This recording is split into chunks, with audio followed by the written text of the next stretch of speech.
بسم اللہ الرحمن الرحیم۔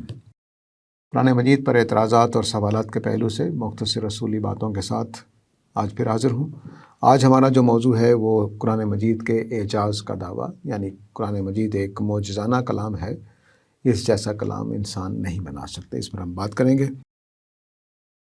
دیکھیے، قرآن مجید کا یہ جو دعویٰ ہے کہ اللہ کا کلام ہے اور اس میں کوئی آدمی، کوئی انسان ایسا کلام نہیں لا سکتا، اس کے کچھ پہلو ہیں، کچھ اجزاء ہیں اس بات کے۔ صرف یہ نہیں کہ ایسا کلام نہیں لا سکتا، اس میں بڑی غلط فہمیاں پیدا ہو جاتی ہیں۔ تو پہلی بات یہ کہ قرآن مجید ناقابل تقلید یا نقل یہ نہیں ہے، یعنی اگر کوئی آدمی اس کی نقل بھی اتارے، یعنی کسی صورت کو سامنے رکھ کر ویسا کلام کہنے کی کوشش کرے تو نہیں کر سکتا۔ تو ناقابل تقلید کا مطلب ہے کہ اس طرح کا نمونہ پیش نہیں کر سکتا۔ دوسری بات اس میں یہ ہے کہ اس کی عربی زبان جو ہے وہ مبین عربی ہے۔ تیسری چیز جو ہے وہ قدرتی اسلوب ہے۔ چوتھی چیز جو ہے وہ الوہی اسلوب ہے۔ اب ہم ان چاروں کو سمجھیں گے کہ یہ چار پہلو کیا ہیں۔ ان چار باتوں کو ملا کر کہا جا رہا ہے کہ قرآن مجید ایک معجزانہ کلام ہے۔ چاروں پہلوؤں کو ملا کر ایک ایک بات نہیں ہو رہی، ایک پہلو سے بات نہیں ہو رہی۔ اگرچہ ساری باتیں ٹھیک ہیں، الگ الگ بھی کرنا ممکن نہیں ہے، لیکن دعویٰ پورے کا پورا جو ہے وہ ان چار پہلوؤں کو ملا کر ہو رہا ہے کہ آپ قرآن مجید جیسا کلام نہیں لا سکتے۔ اس کی بنیاد، اس کا سٹرکچر، اس کی لینگویج کا معیار، اس کے اسلوب کا قدرتی ہونا، نیچرل ہونا، اور اس کے اسلوب میں ڈیوینٹی کا ہونا، خدا کا ہونا، کہ یہ کلام، اس کے حرف حرف میں خدا کا تقدس آپ کو نظر آئے گا۔ اب پہلی چیز یہ ہے کہ قرآن مجید نے کہا کہ تم اگر شک کرتے ہو کہ میرے بندے پر جو کتاب اتری ہے وہ اللہ کی طرف سے نہیں ہے، فَأْتُوا بِسُورَةٍ مِّن مِّثْلِهِ، اس جیسی کوئی صورت بنا کر لے آؤ۔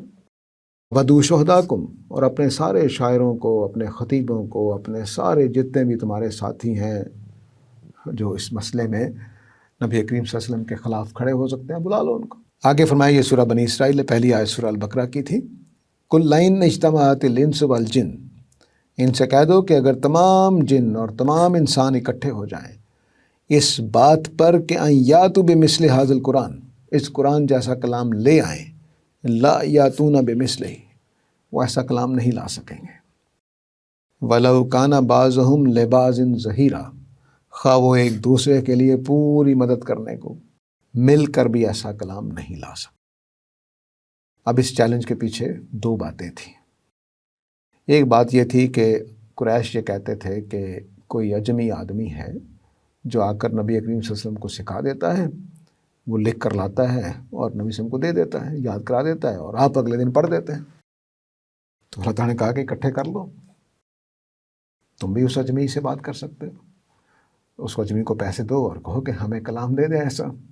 ایک پہلو یہ تھا اس چیلنج کا کہ تم اگر اس طرح کی آیتیں کوئی اجمی لکھ دیتا ہے تو تم بھی لے آؤ، اس کے انسان ہی ہے نا، نبی کریم صلی اللہ علیہ وسلم بھی کچھ پیسے دے کے نعوذ باللہ کرواتے ہوں گے، تم بھی کروا لو۔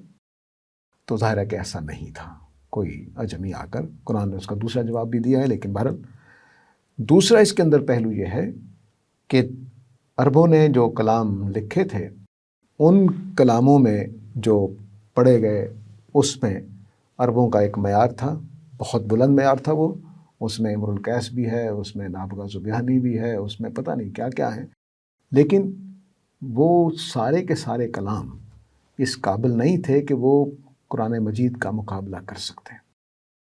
تو اب میں ولید بن مغیرہ کا، یہ کافر ہیں، قرآن کو نہیں مانا، لیکن اس کا اعتراف ریکارڈ پر موجود ہے۔ میں صرف ترجمہ پڑھ رہا ہوں، جو عربی زبان جانتے ہیں وہ اس سکرین سے جان سکتے ہیں کہ اس کے اپنے الفاظ کیا تھے جو عربی زبان میں رپورٹ ہوئے ہیں۔ خدا کی قسم، تم میں سے کوئی شخص مجھ سے بڑھ کر نہ شعر سے واقف ہے، نہ رج سے، نہ قصیدے سے، اور نہ جنوں کے الہام سے۔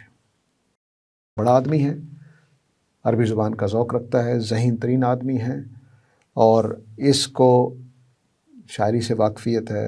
کلام کی جتنی قسمیں اس کے زمانے میں تھی اس نے ساری گنوا دی ہیں، رجز، قصیدہ اور جنوں کا کلام۔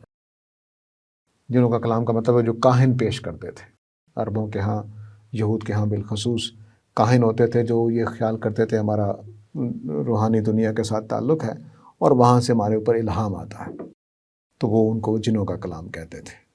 تو کہتا ہے کہ میں سب سے واقف ہوں، خدا کی قسم یہ کلام جو اس شخص کی زبان پر جاری ہے ان میں سے کسی چیز سے مشابہ نہیں ہے، یعنی کسی چیز سے مشابہ نہیں ہے۔ میں نے تمام انسانوں کے ہر ٹائپ کا کلام کہتا دیکھا ہے، لیکن جو نبی اکرم صلی اللہ علیہ وسلم کی زبان پہ جاری ہو رہا ہے وہ کسی چیز کے مشابہ نہیں ہے۔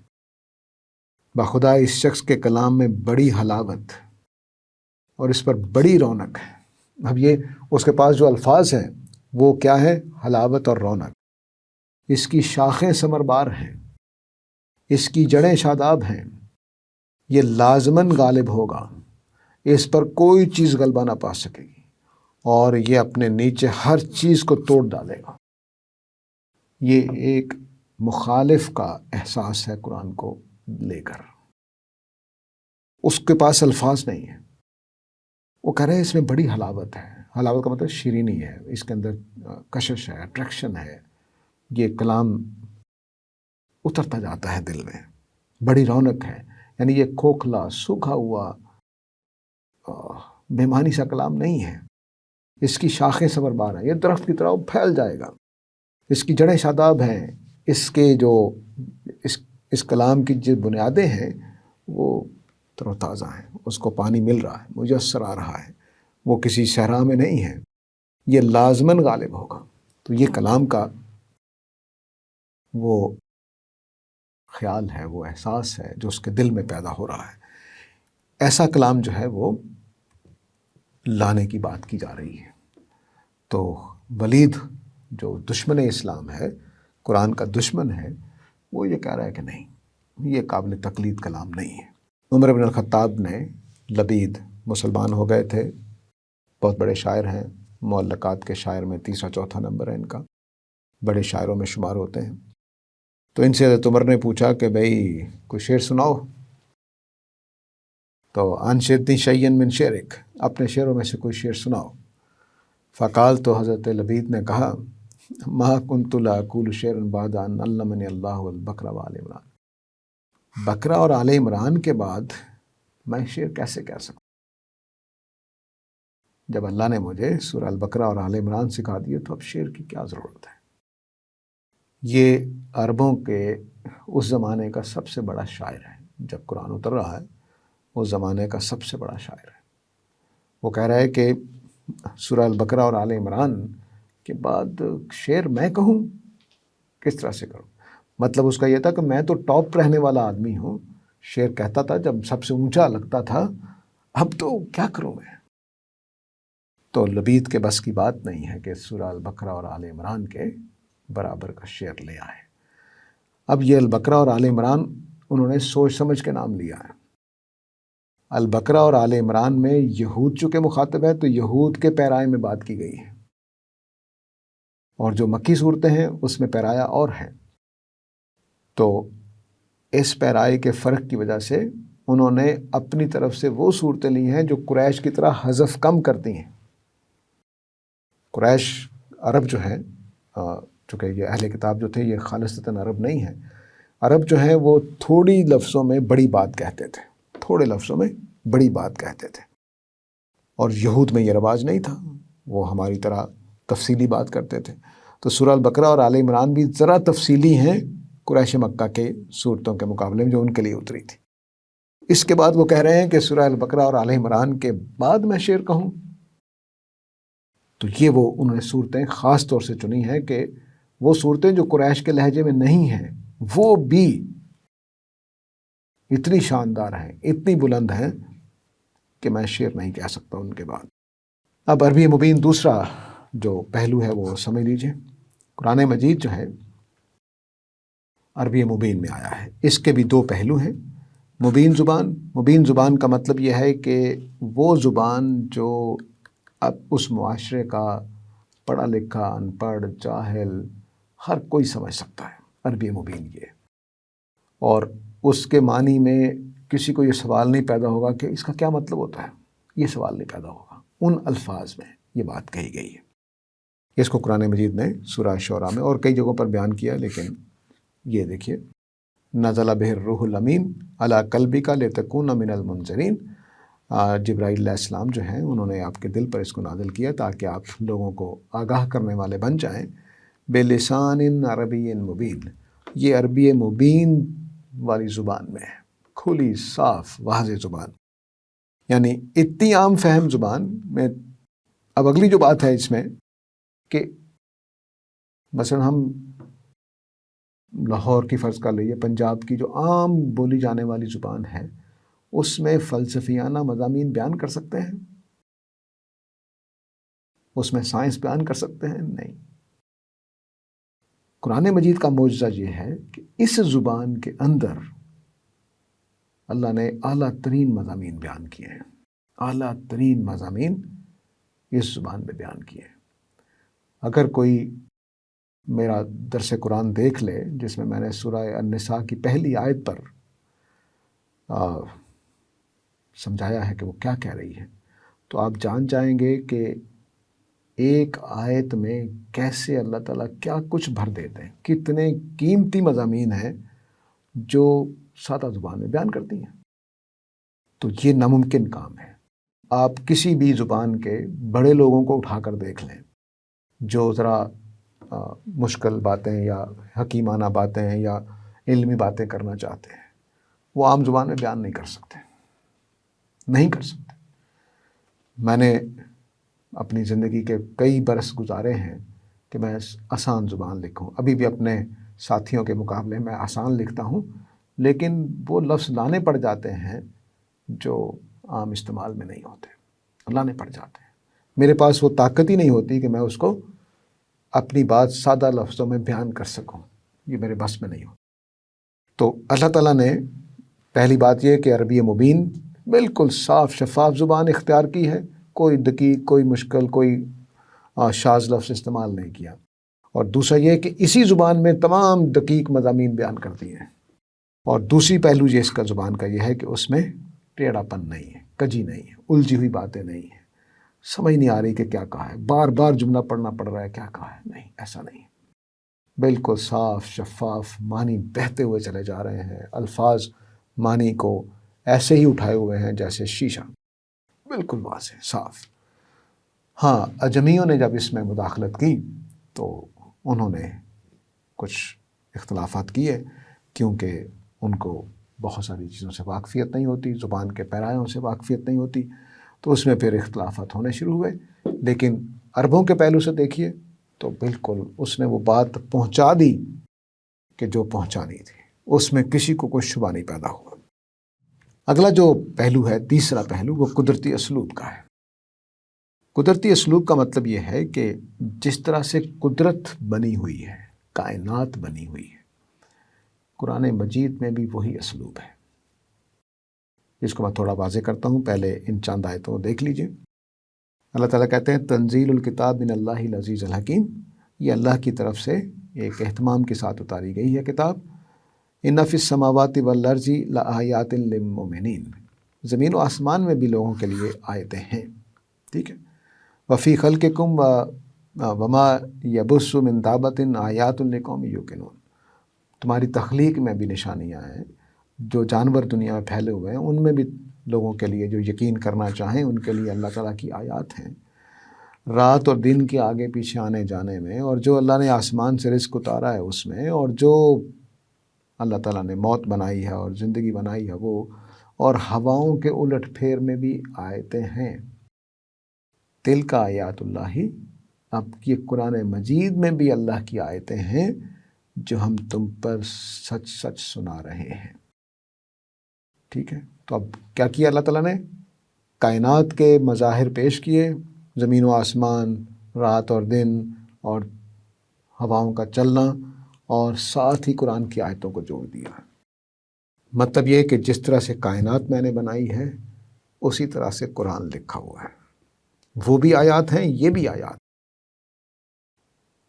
اب قدرتی اسلوب میں ایک مثال دینے لگا ہوں کہ یوں سمجھیے کہ آپ ایک جنگل میں آ گئے ہیں۔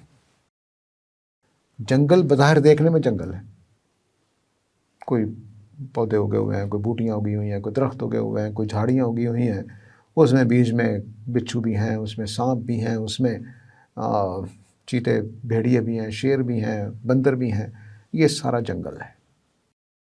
لیکن کیا یہ کسی نظام کے بغیر ہے؟ مثلا اسی میں ایکو سسٹم چل رہا ہے، فوڈ کا سسٹم چل رہا ہے، پانی کا سسٹم چل رہا ہے، کاربن کا سسٹم چل رہا ہے۔ عجیب و غریب دنیا ہے، بظاہر بے نظم لگ رہی ہے، بظاہر بے ترتیب لگ رہی ہے، لیکن ہر طرح کی ترتیب اس کے اندر موجود ہے، ہر طرح کی ترتیب۔ چیزیں گل سڑ رہی ہیں، نئی پیدا ہو رہی ہیں، پودے پھل دے رہے ہیں، بیج نکل رہے ہیں، بیج سے پھر نئے پودے نکل رہے ہیں، پرانے پودے ختم ہو رہے ہیں، جل رہے ہیں، لمبے ہو رہے ہیں، بڑے ہو رہے ہیں، کوئی چھوٹا ہے، کوئی بہت اونچا ہے، کوئی درمیانے قد کا ہے۔ تو یوں ایک زندگی چل رہی ہے۔ ٹھیک قرآن مجید میں بھی یہی اسلوب اختیار کیا گیا ہے۔ اس اسلوب میں انسان نہیں لکھ سکتا۔ ہم بڑی ترتیب سے چلتے ہیں کہ پہلے یہ لکھیں گے، پھر یہ لکھیں گے، پھر یہ لکھیں گے۔ یہ بھی ترتیب ہے، لیکن یہ ایک اور طرح کی ترتیب ہے، جیسا میں نے کائنات کی بتائی۔ اب کائنات میں دیکھیے کہ زمین، آسمان، سورج، چاند، ستارے ایک ترتیب پہ چل رہے ہیں، لیکن دیکھنے والے کو ترتیب دکھائی نہیں دے گی۔ بہت گہرا مطالعہ کرنے کے بعد ہم نے سوچا سورج بیچ میں چل رہا ہے، زمین نے اور بہت سارے پلانٹس اس کے گرد گھوم رہے ہیں، یہ ایک ترتیب ہے۔ پھر ہم نے اور جب مطالعہ کیا پتہ چلا ایٹم کے اندر بھی تو یہی کچھ ہو رہا ہے۔ ایٹم میں بھی ایک نیوکلیس ہوتا ہے اور اس کے گرد الیکٹران گھوم رہے ہوتے ہیں۔ تو کتنی سملیرٹی ہے، کتنی ترتیب ہے۔ ٹھیک ہے، یہی ترتیب آپ کو جو کائنات دنیا میں نظر آ رہی تھی سولر سسٹم میں، وہی آپ کو ایٹم میں نظر آئی۔ ایسا ہی جو ترتیب آپ کو کائنات میں نظر آ رہی ہے، وہی ترتیب، وہی اسلوب آپ کو قرآن مجید میں نظر آئے گا۔ کائنات میں بھی دو طرح کی چیزیں ہیں، ایک آپ کو دیکھتے ہی سمجھ آ جاتی ہیں، ایک آپ کو دیکھتے ہی سمجھ نہیں آتی۔ مثال کے طور پر آپ کو یہ سمجھ آ جاتا ہے کہ بھوک لگی ہے، یہ پھل میں کھا سکتا ہوں، یہ سبزی میں کھا سکتا ہوں، آ گئی، کھا لیا ہم نے، جانور شکار کر لیں گے، آرام سے سمجھ آ گئی بات۔ لیکن کائنات میں بہت ساری چیزیں جو آج بھی ہمیں سمجھ نہیں آ رہی، جیسے کوانٹم فزکس نہیں سمجھ آ رہی، گریوٹی نیوٹن کو کب سمجھ آئی؟ خیر، اس سے پہلے بھی لوگوں نے سمجھا ہوا تھا۔ ویسے ابن خلدون کے مقدمے میں گریوٹی بالکل اسی طرح سے بیان کی گئی جیسا نیوٹن بیان کرتا ہے، لیکن بہرحال یہ چیزیں دیر میں ہمیں سمجھ میں آئیں کہ کیا ہو رہا ہے۔ تو یہ وہ چیزیں ہیں جو دیر سے۔ تو قرآن مجید میں بھی دونوں طرح کی آیات جو محکم ہیں فوراً آپ کو سمجھ آئیں گی، ہر پہلو اس کا سمجھ آ جائے گا، اور متشابہ آیتیں بھی ہیں جن کی حقیقت قیامت والے دن معنی سمجھ آ رہے ہوتے ہیں۔ ہمیں چیزیں گرتی ہوئی گریوٹی سمجھ آ رہی تھی نیوٹن سے پہلے، انہوں نے اس کو گریوٹی کا تصور نہیں دیا تھا کہ چیزیں میٹر ایک دوسرے کو اپنی طرف کھینچتا ہے، ایسا تصور نہیں دیا تھا۔ ایسا ہی یہاں پر ہے کہ ہمیں تمام آیتیں سمجھ آ رہی ہیں، کوئی بھی آپ کو قرآن کا ترجمہ نہیں ملے گا جی یہ تو متشابہ آیت ہے مجھے ترجمہ نہیں کرنا ہے، نہیں، ترجمہ اس کے معنی سمجھ آ رہے ہوں گے، لیکن اس کی حقیقت کیا ہے، اس کی تعویل قرآن کے الفاظ میں کیا ہے۔ مثلا جنت کی حقیقت کیا ہے، وہاں پتھر کیسے ہوں گے، وہاں پانی کیسا ہوگا، وہاں پھل کیسے ہوں گے، وہاں پودے کیسے ہوں گے، ہمیں نہیں معلوم۔ ایک تصور ہمیں پتہ ہے کہ جنت ہوگی، باغ ہوگا ایک، ٹھیک ہے۔ تو یہ دوسرا پہلو، تیسرا پہلو۔ اب چوتھا پہلو ہے الوہی اسلوب۔ قرآن مجید اس قدرتی اسلوب کے اندر آپ کو ایک ایسی شان نظر آتی ہے جو انسانی کلاموں میں نہیں ہوتی۔